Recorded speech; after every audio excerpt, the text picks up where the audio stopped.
आज हम चैप्टर 3 हमारा चल रहा था, कवि थे देव, और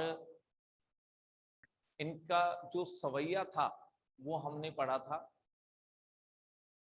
और सवैया कवित्व के बारे में हम कुछ जानकारी ले चुके थे पहले कि दोनों वार्णिक छंद होते हैं। सवैया भी वार्णिक छंद होता है, 22 से लेकर 26 वर्णों का ये छंद होता है। और हमने गिन करके वर्ण भी देखे थे कि प्रत्येक पंक्ति में 23 वर्ण थे, हम पहचान गए थे, वो सवैया था। आज हम देव के 2 कवित्व पढ़ेंगे जो हमारे पाठ्यक्रम में है, चैप्टर 3 में है। तो सबसे पहले थोड़ी सी जानकारी हम कवित्व की ले लेते हैं। भाषा का हमें पता है, ब्रज भाषा है। तो कवित्व के बारे में थोड़ी सी जानकारी और ले लें कि कवित्व एक वार्णिक छंद है। इसमें 31 या 32 वर्ण होते हैं। पहली पंक्ति में अगर 31 वर्ण है तो फिर सभी पंक्तियों में 31 वर्ण होंगे। पहली पंक्ति में अगर 32 वर्ण है तो फिर सभी में 32 वर्ण होंगे। अगर ऐसा है तो हम समझ जाते हैं कि वो कवित्व है। अगर हम ध्यान से इसको देखें तो यहाँ अल्प विराम है या पूर्ण विराम है। इसका मतलब यहाँ एक पंक्ति पूरी हो रही है, पंक्ति यहाँ पूरी नहीं होकर के यहाँ पर पंक्ति पूरी हो रही है। फिर यहाँ देखिए अल्प विराम है और यहाँ दोहरा पूर्ण विराम है। इसका मतलब यहाँ फिर से पंक्ति पूरी हो रही है। तो 2 चरणों को मिलाकर के एक पंक्ति पूरी हो रही है। तो हमें जो वर्ण गिनने हैं वो यहाँ तक गिनने हैं, पूर्ण विराम तक। तो हम गिन के देखते हैं, अगर 31 वर्ण आ जाते हैं सभी जगह तो भी कवित्व हैं, और 32 आ जाते हैं तो भी कवित्व हैं। तो गिन करके हम देखते हैं, 1 2 3 4 5 6 7 8 9 10 11 12 13। और हम जानते हैं कि आधे अक्षर को हम वर्ण के रूप में नहीं गिनते हैं। तो हम आगे बढ़ जाएं, 14 15 16 17 18 19 20 21 22 23 24 25 26 27 28 29 30 31। पहली पंक्ति में 31 वर्ण हैं।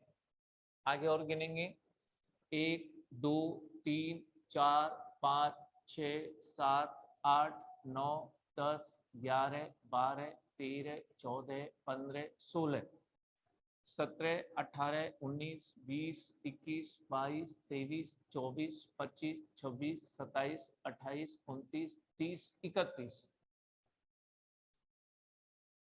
दूसरी पंक्ति में देखा, वहां भी 31 वर्ण है। ऐसे ही हम आगे और गिन के देख सकते हैं, 1 2 3 4 5 6 7 8 9 10 11 12 13 14 15 16 17 18 19 20 21 22 23 24 25 26 27 28 29 30 31। तीसरी पंक्ति में भी 31 वर्ण है। चौथी में और गिन लें, 1 2 3 4 5 6 7 8 9 10 11 12 13 14 15 16 17 18 19 20 21 22 23 24 25 26 27 28 29 30 31। चौथी पंक्ति में भी 31 वर्ण है। तो सभी में 31 31 31 वर्ण है। इसलिए हम जान गए, अगर 31 या 32 वर्ण हो तो फिर वहां कवित्व होता है, उसे हम कवित्व कहेंगे। तो ये कवित्व है।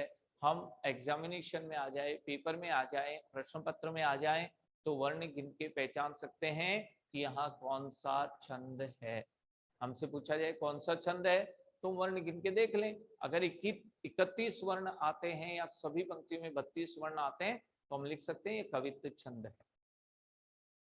इधर भी गिन के देख लेते हैं, ये दूसरा कवित्व है। 1 2 3 4 5 6 7 8 9। अब देखो रे के नीचे हलंत है, इसका मतलब ये आधा है, इसे नहीं गिनेंगे। 10 11 12 13 14 15 16, 17, 18, 19, 20, 21, 22, 23, 24, 25, 26, 27, 28, 29, 30, 31, 32। यहाँ पर इस कवित्त की पहली पंक्ति में 32 वर्ण हैं। दूसरी पंक्ति में गिनो 1, 2, 3, 4, 5, 6, 7, 8, 9, 10, 11, 12, 13, 14, 15, 16, 17, 18, 19, 20, 21, 22, 23, आधे को नहीं गिनेंगे, 24, 25, 26, 27, 28, 29, 30, 31, 32। दूसरी पंक्ति में भी 32 वर्ण है। 1, 2, 3, 4, 5, 6, 7, 8, 9, 10, 11, 12, 13, 14, 15, 16, 17, 18, 19, 20, 21, 22, 23, 24, 25, 26, 27, 28, 29, 30, 31, 32। तीसरी पंक्ति में भी 32 है। और लास्ट में और गिन लेते हैं, 1, 2, 3, 4, 5, 6, 7, 8, 9, 10, 11, 12, 13, 14, 15, 16, 17, 18, 19, 20, 21, 22, 23, 24, 25, 26, 27, 28, 29, 30, 31, 32।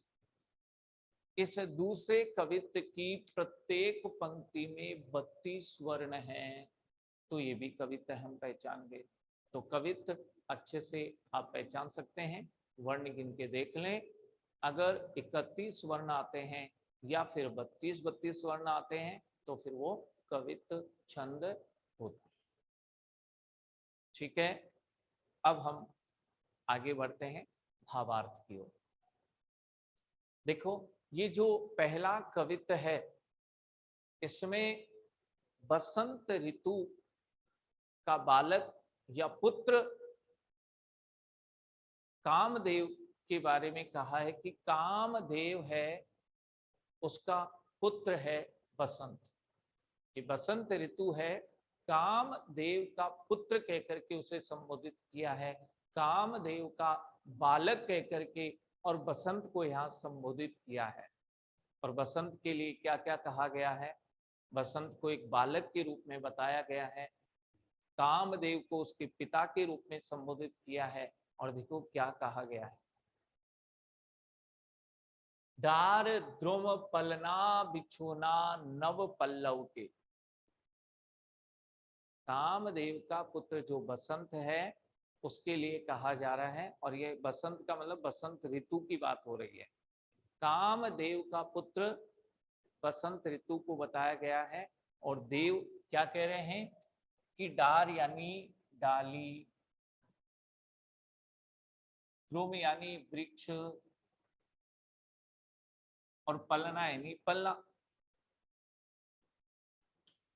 बिछोना नव पल्लव के। बसंत के लिए ये कहा जा रहा है कि बसंत कामदेव का पुत्र है, और वृक्षों की डालियां उसका पलना है। पलना का मतलब पालना, जिस पर बच्चा सोता है वो पालना। वृक्षों की डालियां उस बसंत का पालना है, बसंत रूपी बालक का पालना वृक्षों की डालियां हैं। और नव पल्लव, नए पल्लव यानी पत्ते, और वृक्षों के जो नए नए पत्ते हैं वो इसका बिछोना है। वृक्षों की डालियां बसंत रूपी बालक का पालना है, और नए नए पत्ते उसका बिछोना है। सुमन, सुमन यानी पुष्प, सुमन यानी पुष्प, और झिंगुला यानी झबला। झबला जो छोटे बच्चे पहनते हैं ना, उसको बोलते हैं झबला। तो झिंगुला यानी झबला। सोहे, सोहे यानी सुंदर, अच्छा लगना। तन यानी शरीर, भारी यानी बहुत, और छवि का मतलब भी सुंदर ही होता है। पुष्प रूपी झबला, यहाँ पुष्पों की तुलना झबले से की जा रही है। सुमन झिंगुला, पुष्पों की तुलना झबले से कर रहे हैं, जिसकी तुलना जिससे कर रहे हैं इनके बीच में कुछ नहीं आया है। यहाँ रूपक अलंकार है, नोट कर सकते हैं, रूपक अलंकार है यहाँ पर। पुष्प रूपी झबला उसके शरीर पर, किसके? बसंत, जिसे एक बालक के रूप में बताया गया है। पुष्प रूपी झबला उसके शरीर पर बहुत ही सुंदर दिखाई दे रहा है। पुष्पों का झबला उसने पहन रखा है, इसलिए उसका शरीर बहुत ही सुंदर लग रहा है, बहुत ही शोभायमान हो रहा है। पवन, हवा, हवा उसे झुला रही है। केकी कीर, केकी, केकी का मतलब होता है मोर, और कीर कहते हैं तोता। केकी यानी मोर और कीर यानी तोता। मोर और तोता ये बतरावे यानी उससे बातें करते रहते हैं, बतरावे बातें कर रहे हैं। देव हमारा कवि है, कवि ये कह रहा है कि पवन उस बसंत रूपी बालक को झुलाती है, पवन उसे झुलाती रहती है, हवा उसे झुलाती रहती है, मोर, तोता ये सब उसके साथ बातें करते रहते हैं। कोकिल यानी कोयल, कोकिल यानी कोयल, को कोयल उसे हलावे यानी हिलाती है। हलावे का मतलब आप झुलाना भी बोल सकते हैं, झुलाती है। कोयल उसे झुलाती रहती है। हुलसावे यानी प्रसन्न, हुलसावे यानी प्रसन्न, कर यानी हाथ, तारी यानी ताली, और अपने हाथों से ताली बजा करके और उसे प्रसन्न भी करती रहती है। कोयल उसे झुलाती रहती है अपने हाथों से ताली बजा करके, और उसे प्रसन्न भी करती रहती है। पूरित यानी पूर्ण, भरा हुआ भी कह सकते हैं। पराग का अर्थ परागकण है। सो यानी समान, यहां तुलना की जा रही है, सो आ गया। उपमा अलंकार भी है, यहाँ उपमा अलंकार भी है। उतारो करे राई, नॉन, नॉन यानी नमक, ये राई लोन करना कि किसी के नजर नहीं लग जाए, बच्चा किसी के नजर लगने से बीमार नहीं हो जाए, इसलिए माता क्या करती है, बच्चे को नहला धला करके और उसे तैयार कर देती है, अच्छे कपड़े पहना देती है, और उसके राई नमक कर देती है, राई लोन कर देती है, उसके ऊपर से राई और नमक उसार करके और फेंक देती है। ऐसा माना जाता है कि ऐसा करने से उसे नजर नहीं लगती है। तो ये लौकिक बात है, राई नमक करना, बच्चे के जैसे राई नमक करते हैं वैसे राई नमक करने की बात है। कंज कली, कंज का मतलब कमल, और कली का मतलब कली। कमल की कली नायिका के समान, नायिका एक सुंदर युवती की बात है, तो यहाँ कमल की कली को एक नायिका के समान संबोधित किया है, कमल की कली को नायिका के रूप में संबोधित किया है। यहाँ मानवीकरण अलंकार भी है, मानवीकरण अलंकार भी है यहाँ पर, ठीक है। कमल की जो कली है वो नायिका के समान, एक सुंदर युवती के समान लतान यानी लताएं, अपने सिर पर सारी यानी साड़ी, सारी यानी साड़ी, कमल की कली ने नायिका के समान, एक सुंदर नव युवती के समान लता रूपी साड़ी सिर पर पहन रखी है। कमल की कली ने एक सुंदर नायिका, सुंदर युवती के समान अपने सिर पर लताओं की साड़ी पहन रखी है और पराग कणों से पूर्ण होकर, पराग कणों से पूर्ण होकर वह राई नमक उतारो करी यानी उतार रही है, राई नमक कर रही है। उस बसंत रूपी बालक के नजर नहीं लग जाए, इसलिए वो कमल की कली एक नायिका के समान, जैसे एक नायिका सुंदर युवती राई नमक करती है बच्चे पर, ठीक उसी प्रकार लताओं की साड़ी अपने सिर पर धारण करके और पराकरों से पूर्ण होकर राई नमक उतार रही है। माता के समान, एक सुंदर नायिका के समान वो राई नमक कर रही है, राई नमक उतार रही है। मदन महीप, महीप यानी राजा, और मदन का मतलब है कामदेव, तो यहां राजा को महाराजा कर लो। महाराजा कामदेव का बालक यानी पुत्र बसंत, बालक यानी पुत्र बसंत, ताही, ताही यानी उसे, प्रातः ही जगावत गुलाब चटकारी दे, चटकारी दे यानी चुटकी बजाकर,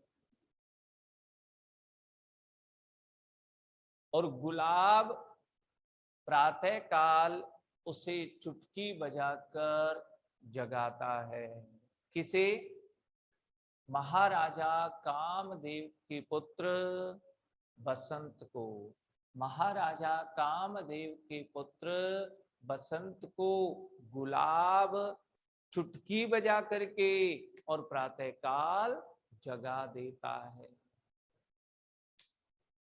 तो यहाँ पर भी हम जानते हैं मानवीकरण अलंकार का प्रयोग हुआ है कि बसंत को एक बालक की संज्ञा दे दी गई है, तो यहाँ भी मानवीकरण अलंकार है। एक बार वापस से सुन लेते हैं। कवि देव ने बसंत को महाराजा कामदेव का पुत्र मानते हुए वर्णन किया है कि वृक्षों की डालियां उस बसंत रूपी बालक का पालना है, बसंत रूपी बालक का पालना है, और नए नए पत्ते उसका बिछोना है। उसने पुष्पों का झबला पहन रखा है, पुष्प रूपी झबला पहन रखा है, जिससे उसका शरीर बहुत ही सुंदर दिखाई दे रहा है, शोभायमान दिखाई दे रहा है। पवन हवा उसे झुलाती रहती है, मोर तोता ये सब उसके साथ बातें करते रहते हैं, कोयल उसे झुलाती है और अपने हाथ से ताली बजा करके उसे बहुत प्रसन्न कर देती है। कमल की कली भी एक नायिका के समान अपने सिर पर लताओं की साड़ी धारण करके और उस पर राई नमक उतारती है, राई नमक करती है, जो पूर्ण पराग कणों से भरी हुई है, पराग कणों से पूर्ण है। ऐसी कमल की कली उसे राई नमक कर रही है, उसके ऊपर राई नमक उसार रही है, जिससे उसके नजर ना लग जाए। देव कह रहे हैं कि महाराजा कामदेव का बालक बसंत है, उसे गुलाब चुटकी बजा करके प्रातःकाल जगा देता है। यहाँ बसंत को कामदेव का पुत्र कहकर के संबोधित किया है, और किस तरह से उसे वास्तव में कैसे वस्त्र पहन रखे हैं, किसके वस्त्र पहन रखे हैं, कौन उसे झुला रहा है, ये बड़ा ही अच्छा यहाँ पर वर्णन देव ने बसंत के विषय में किया। आगे जो दूसरा कवित्व है उसमें शरद चंद्र,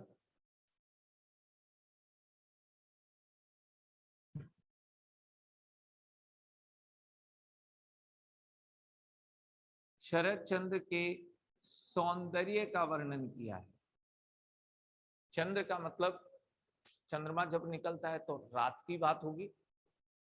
तो शरद काल में, शरद ऋतु में जब रात को चंद्रमा निकलता है तो उसका सौंदर्य कैसा लगता है, ये अगले कवित्व में वर्णन किया गया है।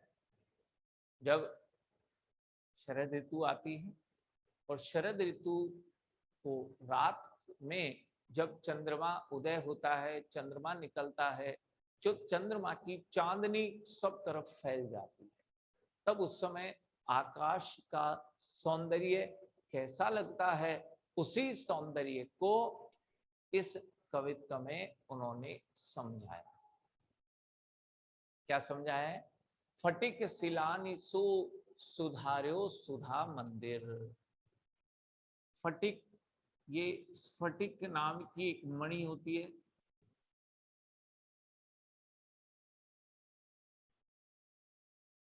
फटिक का अर्थ है स्फटिक नाम की मणि। सिलानी यानी सिलाएं, पत्थर। फटिक सिलानी, स्फटिक जो मणि है उसके सो यानी समान, सुधार्यो यानी सुंदर, संवार देना, सुधा यानी अमृत, और मंदिर का अर्थ है मंदिर। तो अमृत रूपी मंदिर को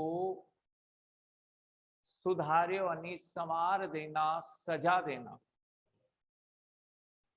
जब शरद ऋतु में आकाश में चंद्रमा उदित हुआ, चंद्रमा की चांदनी फैल गई, तो उसका सौंदर्य कैसा लगा, ये बताया गया है कि जैसे उस चंद्रमा ने स्फटिक मणि के समान, स्फटिक मणि बहुत चमकती होती है, तो उस स्फटिक मणि के समान अमृत रूपी मंदिर को संवार दिया हो, सजा दिया।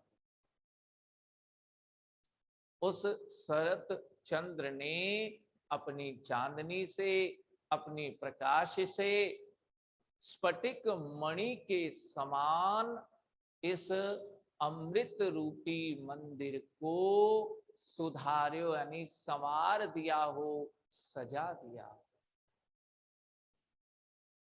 उदधि, उदधि कहते हैं समुद्र को, और दधि यानी दही। उस समय समुद्र भी उस शरद चंद्र की चांदनी में, शरद ऋतु में चंद्रमा की चांदनी में वो समुद्र भी ऐसा लगता है दधि कोसो, दही के समान। दही बिल्कुल श्वेत होता है, सफेद होता है, तो समुद्र भी उस दही के समान लगता है। और अधिकाय उमगे अमंद, ए मंद यानी तीव्र। समुद्र भी तीव्र और अधिक तेजी से, तीव्रता से और अधिकता से उमगे यानी उमड़ने लग जाता है। समुद्र भी दही के समान दिखाई देता है, समुद्र दही के समान लगता है, और वह भी तीव्रता से और अधिकता से उमड़ने लग जाता है। समुद्र भी उमड़ने लग जाता है। उस शरद ऋतु की चांदनी में, शरद ऋतु के चंद्रमा के उदय होने पर समुद्र भी दही के समान दिखाई देता है, और वह तीव्रता से और अधिकता से उमड़ने लग जाता है। बाहर ते भीतर, बाहर से अंदर। भीति यानी दीवार, भीति यानी दीवार।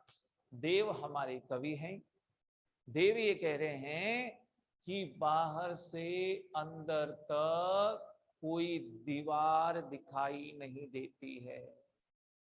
यानी हम बहुत दूर तक देखें तो उस चांदनी में सब कुछ स्पष्ट नजर आ जाता है, हमें बीच में कोई दीवार दिखाई ही नहीं देती है। बाहर से भीतर तक हम जहां भी देखें हमें दूर तक चीजें स्पष्ट नजर आती है। उस चांदनी की वजह से, उस चंद्रमा की चांदनी की वजह से ऐसा लगता है जैसे कोई दीवार ही नहीं। तो बाहर से भीतर तक, बाहर से अंदर तक हमें कोई दीवार दिखाई नहीं देती है। हम दूर तक की चीजों को, वस्तुओं को स्पष्ट रूप से देख लेते हैं।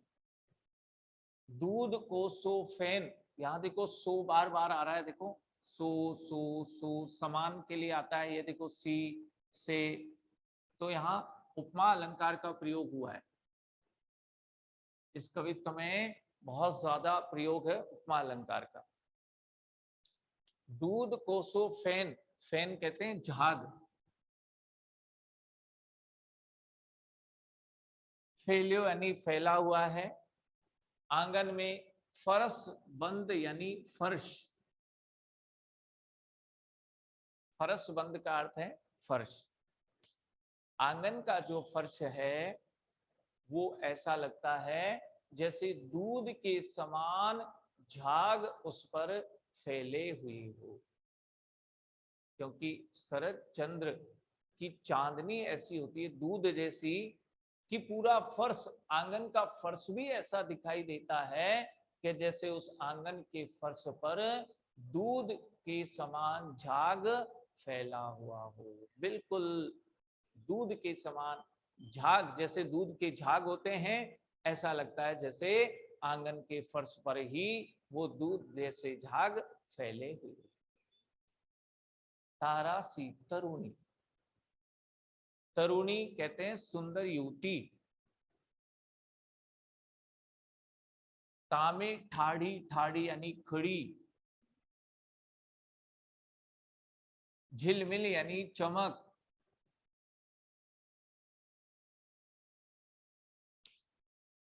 तारे ऐसे लगते हैं उस समय, और शरद चंद्रमा जब निकलता है तो तारे उस समय ऐसे लगते हैं जैसे कोई सुंदर नव युवती वहां चमक के साथ खड़ी हुई हो।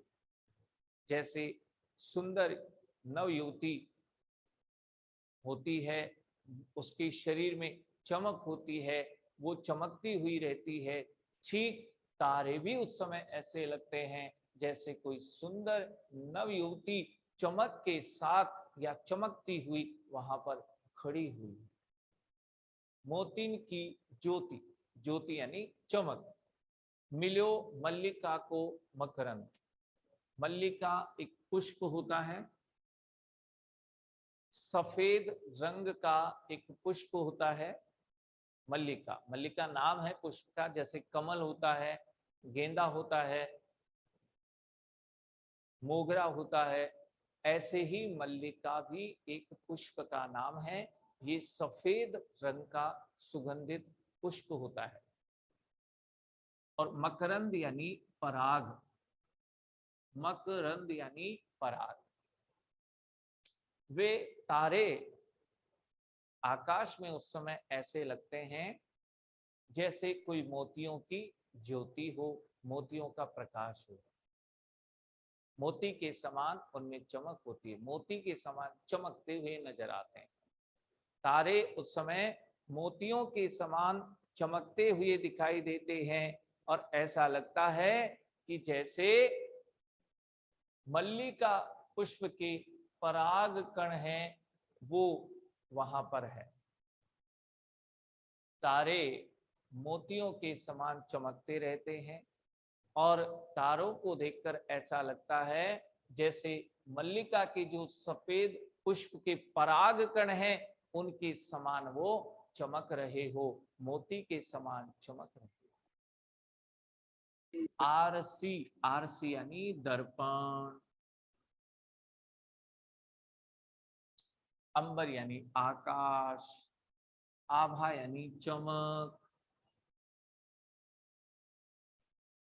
उस समय जब शरद चंद्र आकाश में होता है, शरद ऋतु में चंद्रमा आकाश में उदय होता है और उसकी चांदनी चारों तरफ फैल जाती है, तो ऐसा लगता है आकाश दर्पण के समान चमकता हुआ और उजारी यानी स्वच्छ, उजारे यानी स्वच्छ, आकाश दर्पण के समान स्वच्छ और चमकता हुआ लगता है। जब शरद ऋतु में चंद्रमा आकाश में उदित होता है, चंद्रमा की चांदनी चारों तरफ फैल जाती है, तब वह आकाश दर्पण के समान, जैसे दर्पण बिल्कुल स्वच्छ होता है और चमक होती है, ठीक उस प्रकार आकाश भी दर्पण के समान चमकता हुआ और स्वच्छ लगता है। प्यारी राधिका को प्रतिबिंब सो लगत चंद्र, और चंद्र यानी चंद्रमा, चंद्रमा प्रतिबिंब यानी परछाई, और चंद्रमा ऐसा लगता है जैसे प्यारी राधिका यानी राधा की कोई परछाई हो। चंद्रमा भी उस समय इतना अच्छा और सुंदर लगता है कि जैसे प्यारी राधा की वो परछाई हो। चंद्रमा राधा की परछाई के समान लगता है, प्रतिबिंब के समान। एक बार वापस से देखें, शरद काल के चंद्रमा की सुंदरता या सौंदर्य का वर्णन यहाँ इस कवित्व में देव ने किया है कि जब शरद ऋतु में चंद्रमा रात को उदय होता है, उसकी चांदनी चारों ओर फैल जाती है, तो ऐसा लगता है कि जैसे स्फटिक नाम की मणियों ने इस अमृत रूपी मंदिर को ही संवार दिया। अमृत रूपी मंदिर को, इस पूरे संसार को स्फटिक मणियों से उसने संवार दिया। स्फटिक मणियां होती है जो चमक के साथ रहती है, जगमगाती रहती है, और ये स्वर्ग में होती है। स्वर्ग में काफी कुछ मंदिरों की सुंदरता स्फटिक मणियों के जड़े होने के कारण ही है। इसलिए कहा गया है कि इस अमृत रूपी मंदिर को स्फटिक मणियों से संवार दिया है, सजा दिया। समुद्र दही के समान बिल्कुल सफेद दिखाई देता है और वह तीव्रता से और अधिकता से उमड़ने लग जाता है। जैसे ही चंद्रमा रात को उदय होता है तो चंद्रमा के आकर्षण से वो समुद्र एक तो दही के समान बिल्कुल श्वेत सफेद दिखाई देता है, और फिर वो तेजी से अधिकता से उमड़ने लग जाता है। चंद्रमा के आकर्षण से हम जानते हैं कि समुद्र में भी हलचल होती है, तो वह तीव्रता से अधिकता से उमड़ने लग जाता है। लेकिन समुद्र दिखाई कैसे देता है? दही के समान। इतनी चांदनी, इतना उजाला उस चांदनी से हो जाता है कि बाहर से लेकर अंदर तक कोई भी दीवार हमें दिखाई नहीं देती है। जैसे दीवार सामने आ जाने पर हमें दीवार के उस पार दिखाई नहीं देता है, उसी प्रकार कहा गया है कि दीवार दिखाई नहीं देती है, दूर तक का दृश्य हम आसानी से देख सकते हैं। और उस चंद्रमा की चांदनी से ऐसा लगता है कि जैसे आंगन के फर्श पर दूध के समान झाग फैल गया। आंगन के फर्श पर ऐसा लगता है जैसे दूध के झाग के समान वो चांदनी वहां फैली हुई हो। तारे सुंदर नवयुवती के समान लगते हैं, जैसे कोई सुंदर नवयुवती चमक के साथ वहां पर खड़ी हो गई। मोतियों के समान उन तारों की चमक होती है और ऐसा लगता है कि जैसे मल्लिका के पुष्प के पराग कण ही हो। मल्लिका पुष्प के पराग कण के समान, मोतियों के समान वो तारे चमकते रहते हैं, तारों की चमक होती है। उस शरद चंद्र की चांदनी में आकाश दर्पण के समान चमकता हुआ और स्वच्छ दिखाई देता है। चंद्रमा ऐसा लगता है जैसे प्यारी राधा का प्रतिबिंब हो, परछाई हो। तो यहाँ पर शरद कालीन चंद्रमा के सौंदर्य का वर्णन कवि ने किया है।